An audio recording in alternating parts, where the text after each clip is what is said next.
हम पढ़ने जा रहे हैं प्रोसेस इन कंप्यूटर सिस्टम। तो प्रोसेस क्या होता है कि प्रोसेस होता है the programs under execution is called as a process. जब हमारा प्रोग्राम अंडर एग्जीक्यूशन होता है तो उसे हम प्रोसेस कहते हैं। तो इस एग्जीक्यूशन का मीन्स क्या होता है? मीन्स सब कुछ है क्या कि एग्जीक्यूशन है, जब हमारा प्रोग्राम एग्जीक्यूशन के लिए जाता है। ठीक है, तो इस एग्जीक्यूशन का मीन्स होता है कि it should reside in the main memory, कि जो हमारा प्रोग्राम है वो कहाँ होना चाहिए? मेन मेमोरी में होएगा। And second, it is occupy the CPU to execute the instruction. तो क्या करेगा? इंस्ट्रक्शन को एग्जीक्यूट करने के लिए वो सीपीयू को ऑक्यूपाई कर लेगा। तो अब हम इसके बाद करेंगे प्रोसेस की वेरियस एट्रीब्यूट होते हैं, उसको हम डिटेल में डिस्कस करेंगे। ठीक है,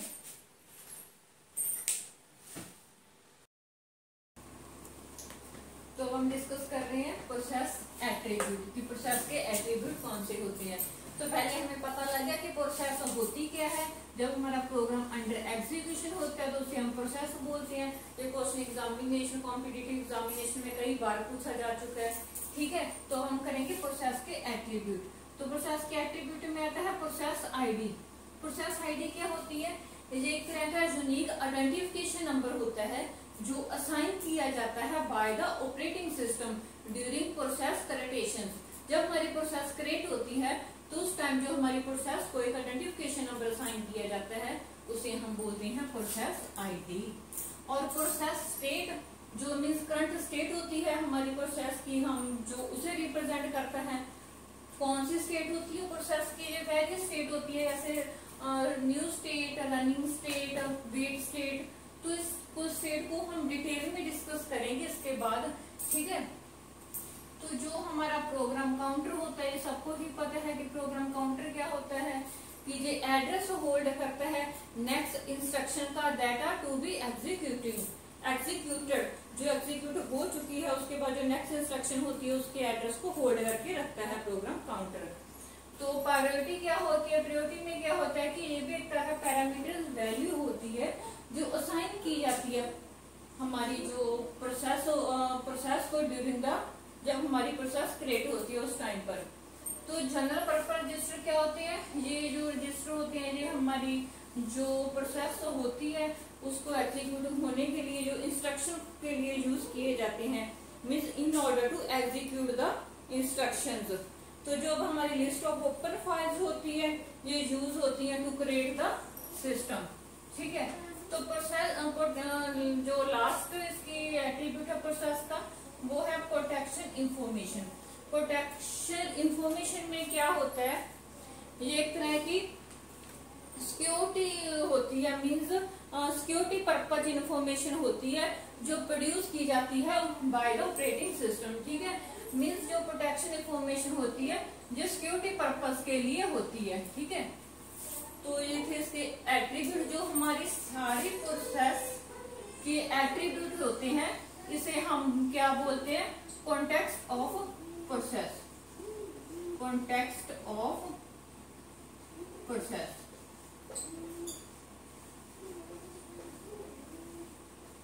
कॉन्टेक्स्ट ऑफ प्रोसेस। ठीक है, जो हमारा कॉन्टेक्स्ट ऑफ प्रोसेस होता है ये कहाँ जाके स्टोर होता है? पीसीबी, प्रोसेस कंट्रोल ब्लॉक में जाके। ठीक है, जो हमारी प्रोसेस के जो कॉन्टेक्स्ट होते हैं, जो एट्रीब्यूट होते हैं, जो स्टोर होते हैं पीसीबी। पीसीबी क्या है? Process control block. ठीक है, जो हर प्रोसेस होती है, हर प्रोसेस का each process has its oven PCB, means process control block. Her process का एक अपना पीसीबी होता है और जो ये पीसीबी होता है प्रोसेस कंट्रोल ब्लॉक ये कहाँ पे जाके स्टोर होता है? ये हमेशा मेन मेमोरी में। ठीक है, जो हमारा पीसीबी होता है प्रोसेस का वो हमारा मेन मेमोरी में जाके स्टोर होता है। तो हम करेंगे डिटेल में प्रोसेस की स्टेट को।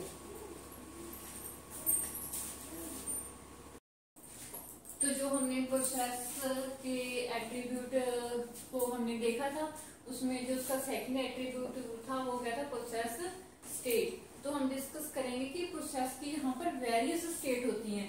ये सारी प्रोसेस की स्टेट दी हुई है। प्रोसेस की new state, ready state, running state, terminate, wait और ब्लॉक, सस्पेंडेड वेट स्टेट और सस्पेंडेड रेडी स्टेट।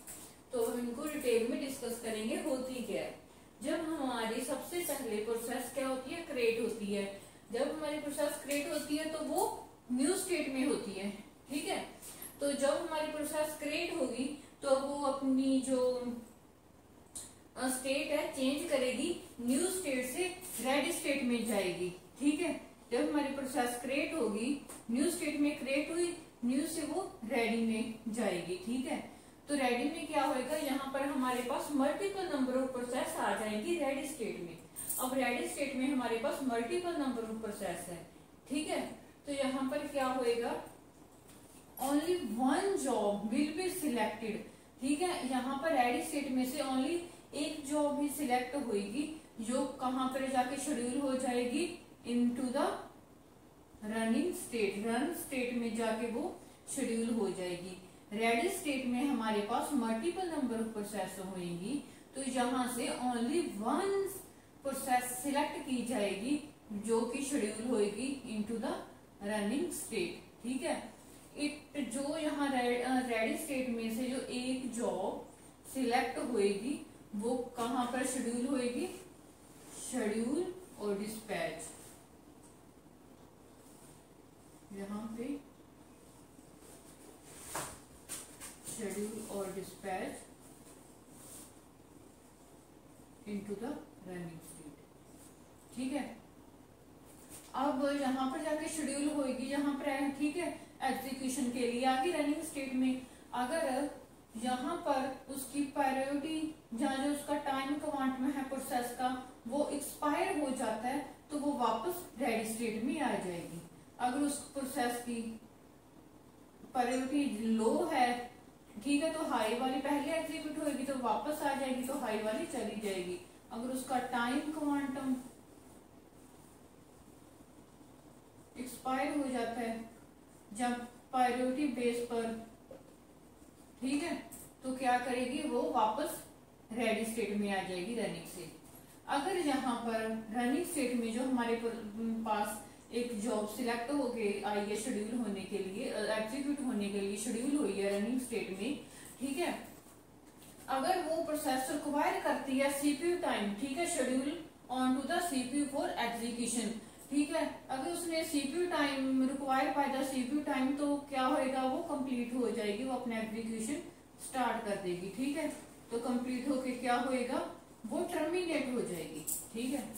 अगर हमारी प्रोसेस थी जो उसने सीपीयू टाइम को रिक्वायर ही नहीं किया, उसने क्या किया, उसने ऑक्यूपाई कर ले इनपुट आउटपुट टाइम को, ठीक है। अगर उसने इनपुट आउटपुट को require by the input output time, तो क्या होएगा, इनपुट आउटपुट में तो वो वेट्स वेरियस स्टेट में आ जाएगी, ठीक है। अगर जो हमारी प्रोसेस है उसने रिक्वेस्ट कर दी इनपुट आउटपुट की, अगर इनपुट आउटपुट की रिक्वेस्ट आ गई प्रोसेस दोबारा, तो वो वेट स्टेट में आ जाएगी, ठीक है। जो हमारी प्रोसेस है वो वेट स्टेट में आ जाएगी, यहाँ इसे हम ब्लॉक स्टेट भी बोलते हैं। यहाँ पर क्या होएगा, वेट स्टेट में हमारे पास मल्टीपल नंबर ऑफ प्रोसेस होंगी वेट स्टेट में, ठीक है। तो जो हमारे पास वेट स्टेट है इसमें मल्टीपल नंबर ऑफ प्रोसेस होंगी जो क्या है, परफॉर्म करेगी इनपुट आउटपुट ऑपरेशन साइमल्टेनियसली। वो अपने आप ही अपना जो इनपुट आउटपुट ऑपरेशन है उसको परफॉर्म करती रहेगी। अगर हमारे पास वेटिंग स्टेट में बहुत ज्यादा प्रोसेस होगी और हमारे पास रिसोर्स सफिशिएंट नहीं है उन प्रोसेस को मैनेज करने के लिए, तो क्या होएगा, हमारी जो यहाँ पर प्रोसेस है वो सस्पेंड हो जाएगी, यहाँ पे आके सस्पेंड वेट स्टेट में सस्पेंड हो जाएगी। जब हमारी प्रोसेस सस्पेंड होगी मींस वो मेन मेमोरी से सेकेंडरी मेमोरी में आ गई। जब सस्पेंडेड में जाएगी तो वो सेकेंडरी मेमोरी में आ जाएगी, ठीक है। अब हमारी जो प्रोसेस थी तो वो सस्पेंड में आ गई। जब हमारे पास रिसोर्स सफिशिएंट हो गए तो यहाँ से फिर हम उन प्रोसेसेस को क्या कर लेंगे, रिज्यूम कर लेंगे, ठीक है। तो इसका मीन्स फिर वो सेकेंडरी से मेन में वापस आ जाएंगे। ठीक है, तो अब क्या होएगा कि जब हमारे पास जो वेव स्टेट में आ गई तो उसने अपना इनपुट आउटपुट जो ऑपरेशन था, इनपुट आउटपुट की जो रिक्वेस्ट थी, ऑपरेशन उसने अपने कंप्लीट कर लिए, तो वो वापस कहाँ चली जाएगी, रेडी स्टेट में, जब इनपुट आउटपुट कंप्लीशन हो गया। ठीक है, तो यहाँ पर क्या था, अगर रेडी स्टेट में हमारे पास मल्टीपल नंबर ऑफ प्रोसेस होंगी ना, यहाँ पे रेडी स्टेट में मल्टीपल नंबर ऑफ प्रोसेस हैं, अगर उन्होंने शेड्यूल होगी तो रनिंग स्टेट में आ जाएंगी।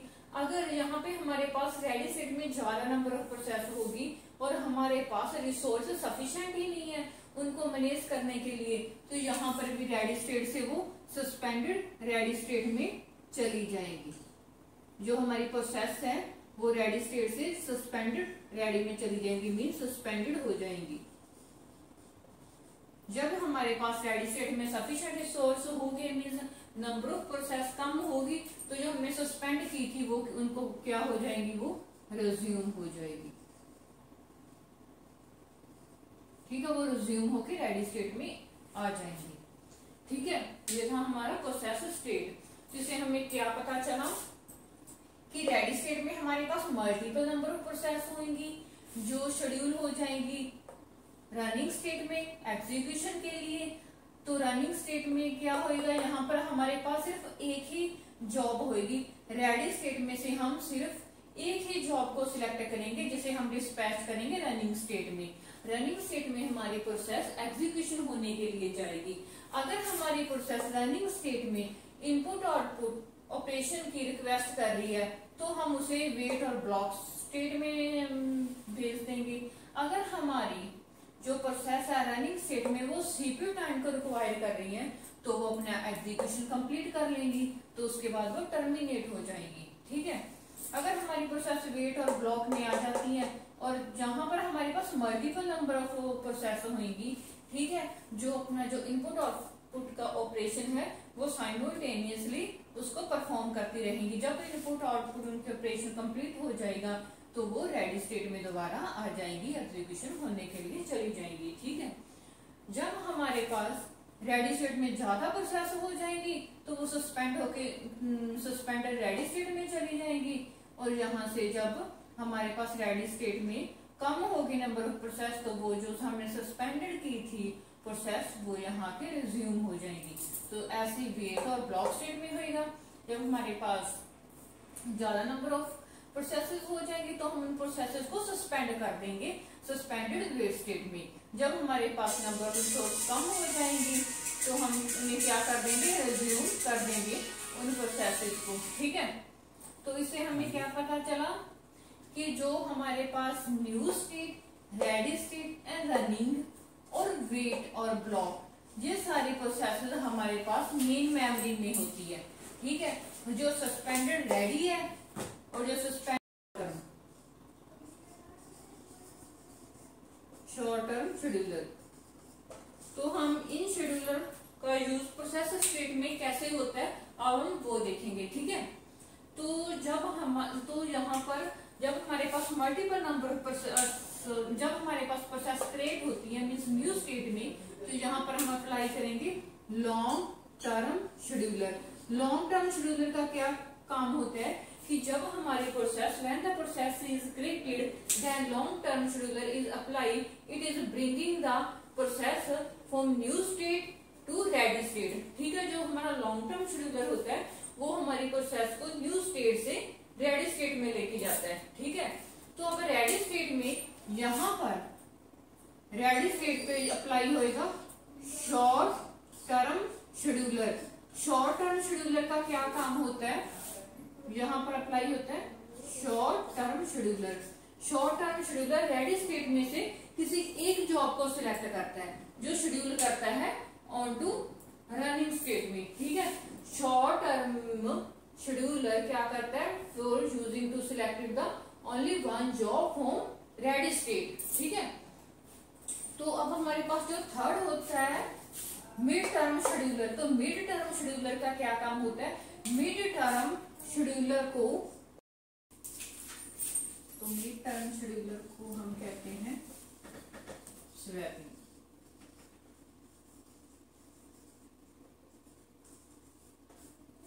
मीन्स जो मिड टर्म शेड्यूलर होता है वो क्या होता है, is responsible to suspend and resume the process. Means जो मिड टर्म शेड्यूलर होता है वो हमारी प्रोसेस को रिज्यूम करता है और सस्पेंड करता है। तो मिड टर्म शेड्यूलर को हम क्या बोलते हैं, स्वैपिंग। स्वैपिंग का क्या मीन्स होता है, when the process is move from main memory to secondary memory और vice versa, means secondary memory to main memory.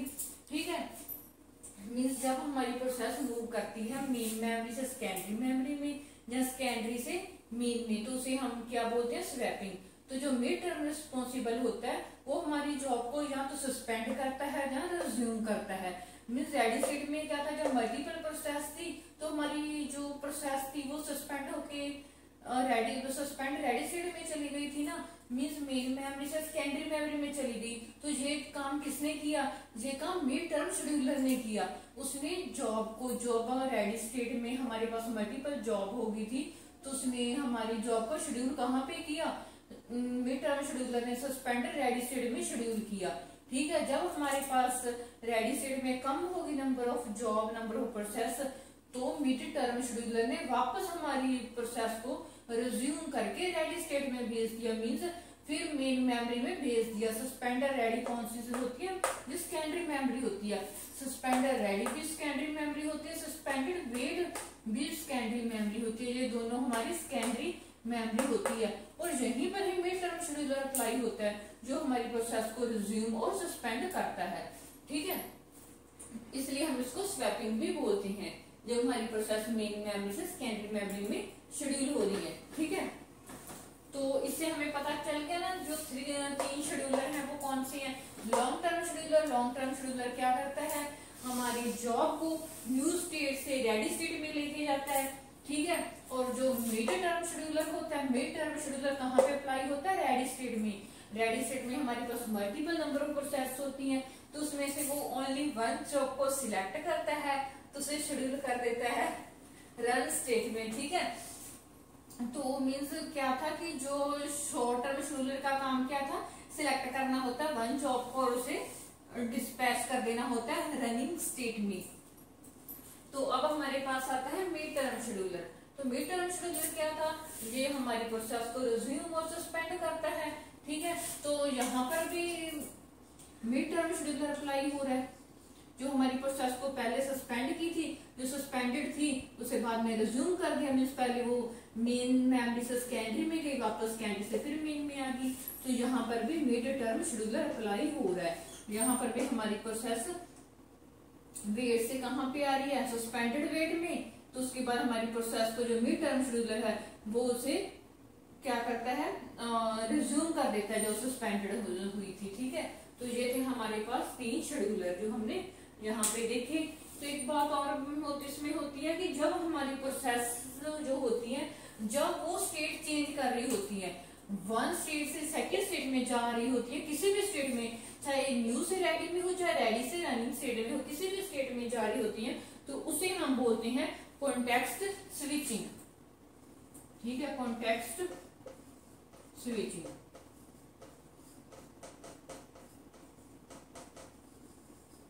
तो ये कॉन्टेक्स्ट स्विचिंग क्या होती है कि जब हमारी प्रोसेस अपनी स्टेट चेंज कर रही होती है, एक स्टेट से दूसरी स्टेट में जा रही होती है। तो इसे हम डिस्कस करते हैं नेक्स्ट पेज पर। तो अब हम करेंगे कॉन्टेक्स्ट स्विचिंग। जैसे हमने पीछे देखा कि कॉन्टेक्स्ट स्विचिंग क्या होती है कि जब कोई भी प्रोसेस अपनी स्टेट चेंज कर रही है, एक स्टेट से दूसरे स्टेट में वो मूव कर रही है, तो जो उसके कॉन्टेक्स्ट होते हैं, मीन्स प्रोसेस के जो एट्रीब्यूट होते हैं वो चेंज हो जाती है। ठीक है, तो इसमें क्या होता है कि context switching saving the context of one process and loading the context of another. Means एक प्रोसेस के एट्रीब्यूट को हमने सेव करना है और दूसरे को हमने लोड करना है। जैसे देखो हमारे पास प्रोसेस P1 एंड P2 है। ठीक है, तो जो इनके बीच में ये गैप है, ये वाला, इसे हम कहेंगे कॉन्टेक्स्ट स्विचिंग।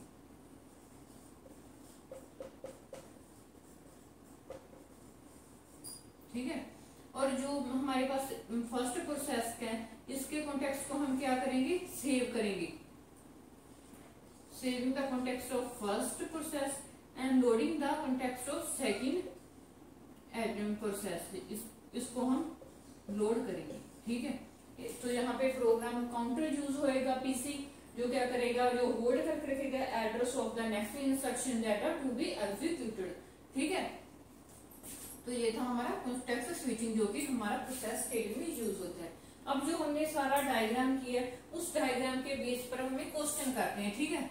तो उस क्वेश्चन को ध्यान से देखना।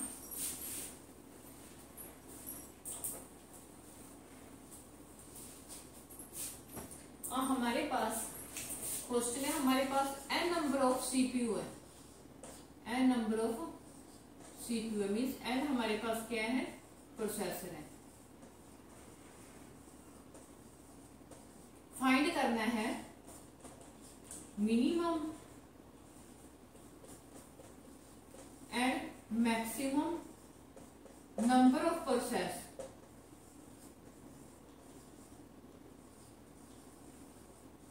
Minimum and maximum number of process कितनी प्रेजेंट होंगी इन रनिंग स्टेट में, रेडी स्टेट में एंड ब्लॉक स्टेट में। ठीक है। तो यहां पर हम लिख लेंगे, ये हमारे पास रेडी स्टेट होगी, ये हमने रन स्टेट बना ली, और इसके बाद हमने वेट स्टेट। तो हमने क्या फाइंड करना है, मिनिमम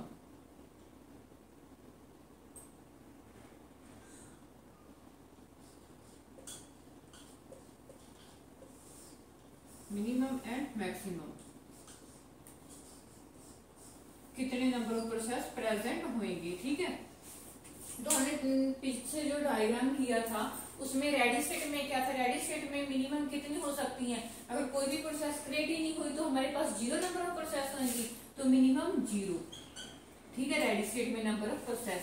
और मैक्सिमम कितनी हो सकती है, मल्टीपल नंबर ऑफ प्रोसेस हो सकती है, means depend upon the degree of multi programming. ठीक है। जितनी नंबर ऑफ जॉब प्रेजेंट होंगी means degree of multi programming, number of job present at any per unit time. ठीक है। तो हम depending upon degree of multi programming. ठीक है। अब जो रनिंग स्टेट आती है, रन स्टेट, तो इसमें मिनिमम कितने नंबर ऑफ जॉब हो सकते हैं, 0।